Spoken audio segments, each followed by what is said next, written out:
is going on, guys? It is Ben from Salty Slam Fishing. Today we're going to be talking about December fishing, prepping for it, what you should be using, some good tips and everything. Let's get right into it. If you've never fished in December, this is the time of year where topwater starts to really slow down. In the early part of the month, you can still get on a pretty decent topwater bite, but it's not near as good as it has been all throughout the fall. So I like using a little bit like wake baits, a little bit less. I really stopped getting out of my hard bait trend and start getting into soft plastics where I'm throwing jigs, or on the shallows I'm throwing weighted hooks and everything. Just something that's a lot slower, something that I'm not working erratically, something that's just steady. As far as bait goes for this time of year, I usually switch to a more crustacean type, usually shrimp or crabs. And that's what I've been seeing more than anything on the water this time of year. Especially over the last couple of trips, I have seen crabs everywhere. I have seen shrimp popping out of the water everywhere. So I know that's what I need to be keyed in on when I'm throwing for these fish. Some good shrimp lures that I do use consistently, especially the Power Prawn Junior from Salt Strong. This is a 3.5 inch shrimp lure that they created themselves. They tested it a whole bunch and figured out this is what worked best for them, and it's definitely worked best for me. But I'll show y'all it up close. You can see it has this little fan tail, has your normal shrimp natural color that most lures like this do have. You can see it has the two little eyes there, a little ridge here. It also has this cavity on the belly, as you can see right there. But you can rig this weedless, you can rig it on a jig head. I usually like running these on jig heads. I don't really like throwing shrimp jigs or shrimp lures in the shallows. I don't really do too good with them unless I'm finding the fish and actually sight casting to them. I don't usually use this as a search bait. Show you how we have this rigged up. This is actually on our Pin Squall. I think this is a 200 size. I will find out one day what size this reel is. But it's a Pin Squall with 17-pound mono, down to our 1/4 ounce Haas Helix football jig head. You can see it has that football jig to do better around structure, but just a simple little slide it onto the jig and everything. This has caught me tons of fish, tons of trout, tons of reds. It's a really good shrimp imitation. Usually how you'll be working something like this is you'll either be popping it off the bottom or you'll be slowly gliding it. Every now and then you can get away with just very slowly, steady, straight retrieves, but most of the time you are gonna be hopping this off the bottom or gliding it. Now for our next shrimp style lure, this is a new one that I'm starting to use, but it is the Salty Ned Shrimp from Z-Man. As you can see, this is a very, very small shrimp lure. As you can see, it is absolutely tiny. But what it looks like to fish is a shrimp that just spawned and is just coming out of the creeks. This is their new penny color. I have the Slam Shady one rigged up right now, so we'll show y'all how I rig it up. I actually went through a couple things because on their site they said they wanted you to use the finesse shrooms jig heads or the finesse style hooks. And as I found out, that hook is way too small for saltwater fishing. So I will show y'all how I have it rigged up. This is my Pin Pursuit LE combo. It's I believe this is a 2500. Yeah, 2500 Pin Pursuit LE, 10-pound Power Pro, down to 17-pound Suffix Advanced Mono. And this is the weedless version.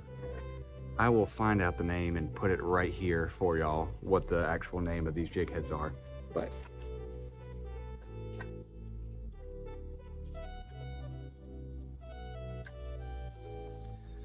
as you can see, this is a little bit of a thicker hook, and you just rig it on there weedless. It has that little bait keeper there, but it's just a little Ned rig, but it's a weedless Ned rig. You do need to make sure you get these on that hook straight or this will spin in the water. But I think this would be perfect if you're in the creek systems and you know you've seen spawning shrimp in the area, retrieving it out of these little sub creek mouths, or just slightly popping it off the bottom or even gliding it. I don't think fish will be able to resist this. Now the two colors I use for that are the new penny or the Slam Shady color.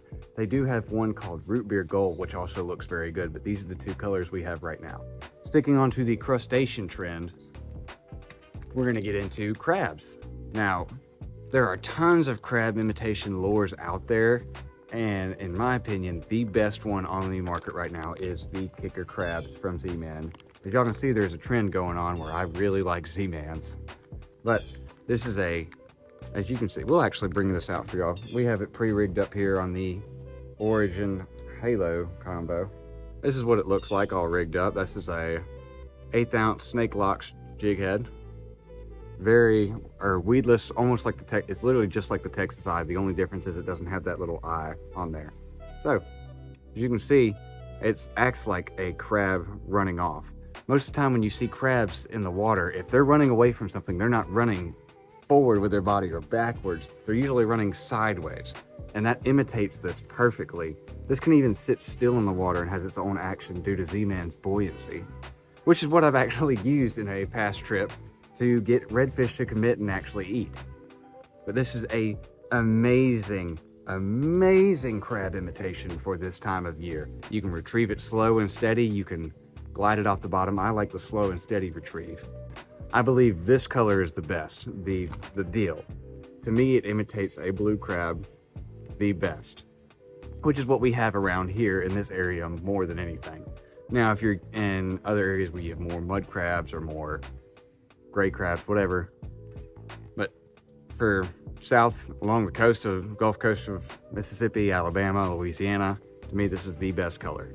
Bait fish are still around. They're not in near as much numbers as they were.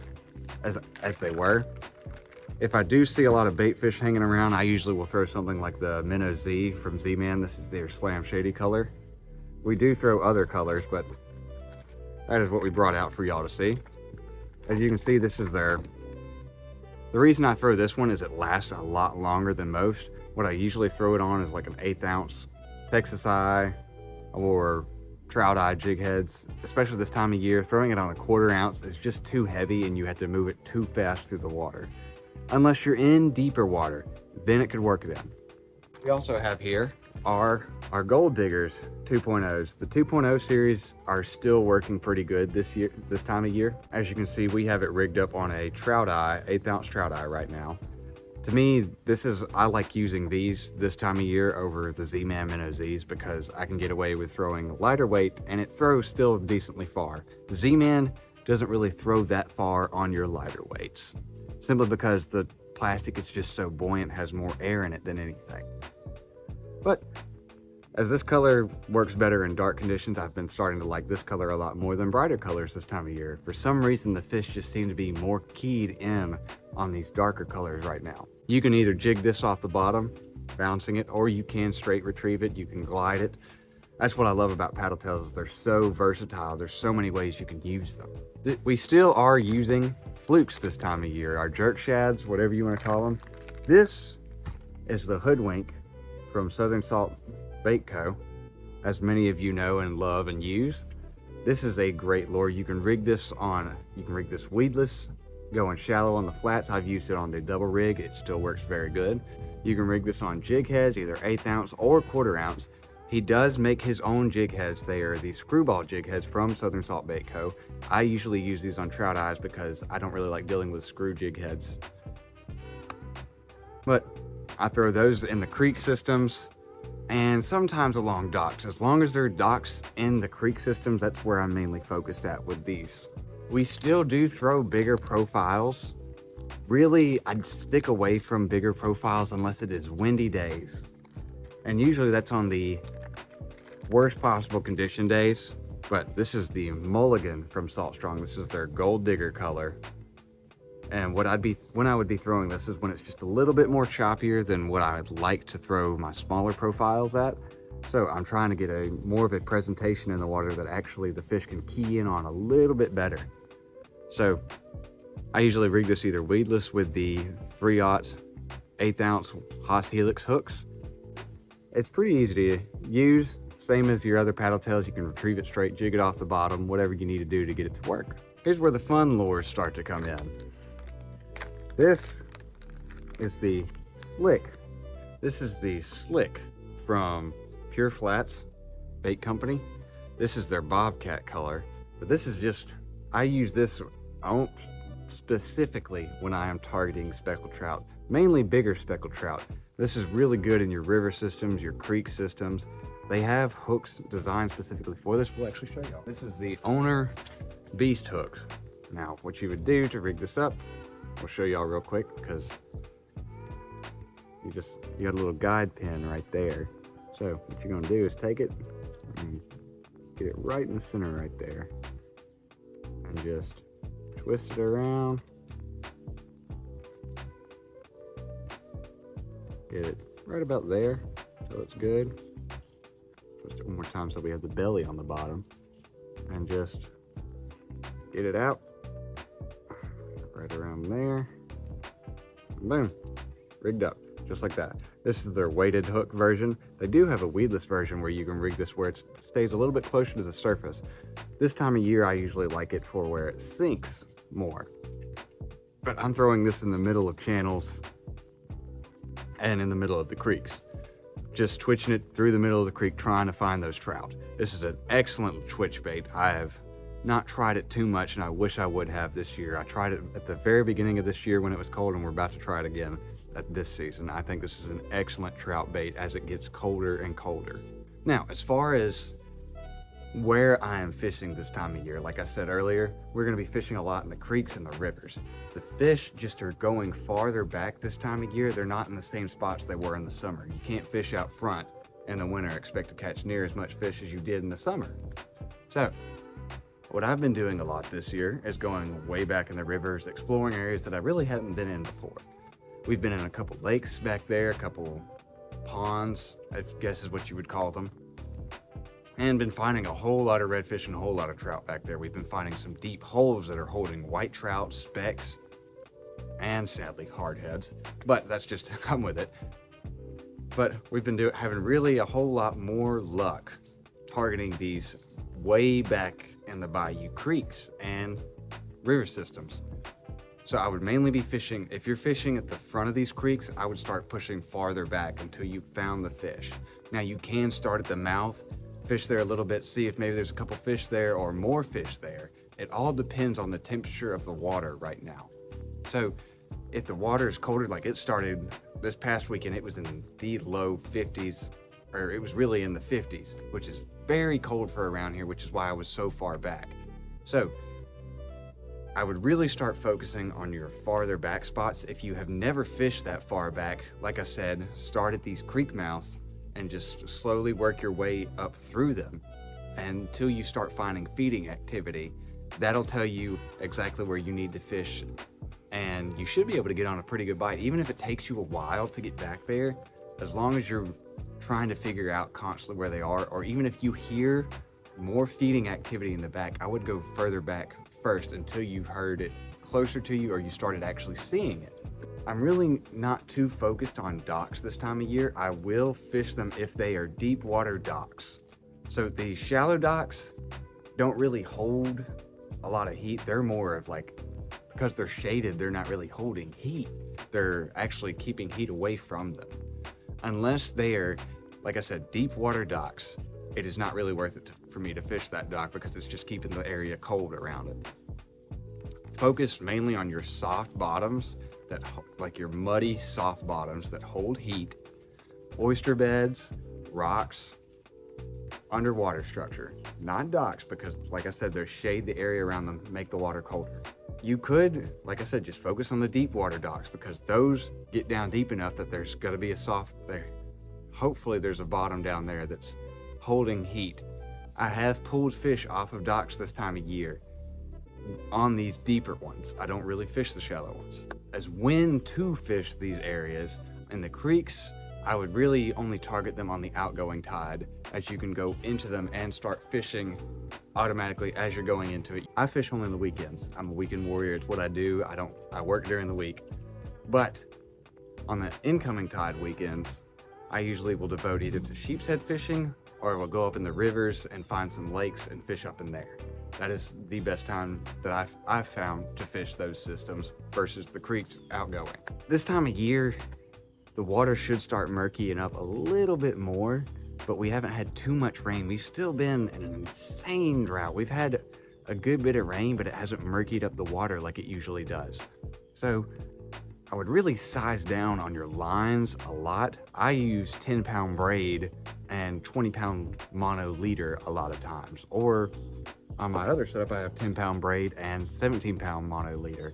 I go pretty light so I don't scare these fish off, especially because in the areas you're going to be fishing in this time of year, don't really have a lot of movement or noise on the water.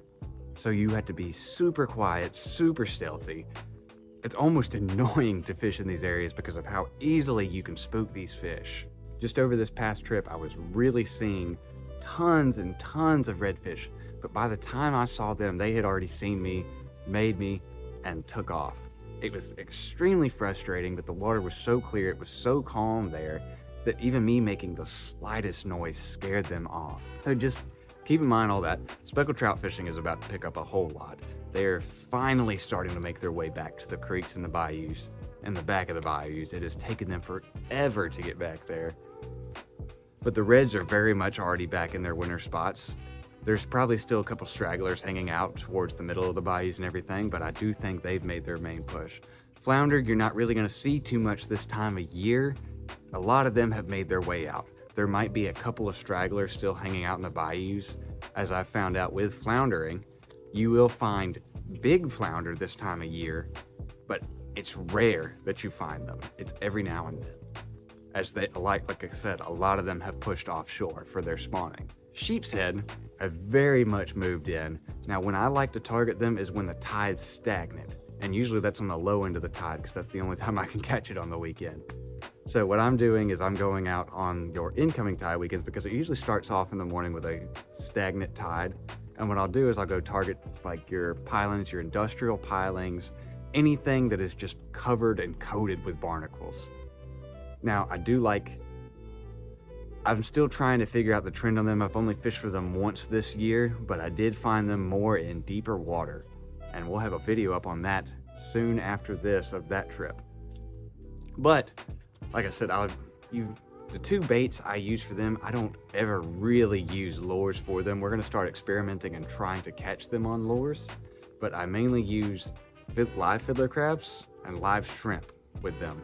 They do seem to be pickier this year where they're wanting the shrimp a little bit more than that fiddler crab. What sucks though is everything eats shrimp.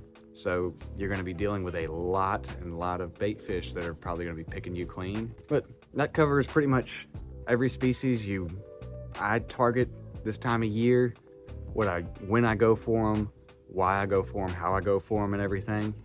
I really do hope y'all enjoyed the video. Salt Strong has amazing info on all of these, where you want to fish with their Smart Spots app. They also have tons of info in their insider community with courses, reports and everything. I always do weekly reports when I go out and fish. I will always put the report up in the Salt Strong insider community. So if you are thinking about coming to member, I will leave a link down below in the description so you can go check that out. But if you do like content like this, consider subscribing. We have plenty more on the way. And if you like the video, leave a like, comment on what you want to see next time, any tips you would like to see or any information you want to know. And I will see y'all next time. Peace.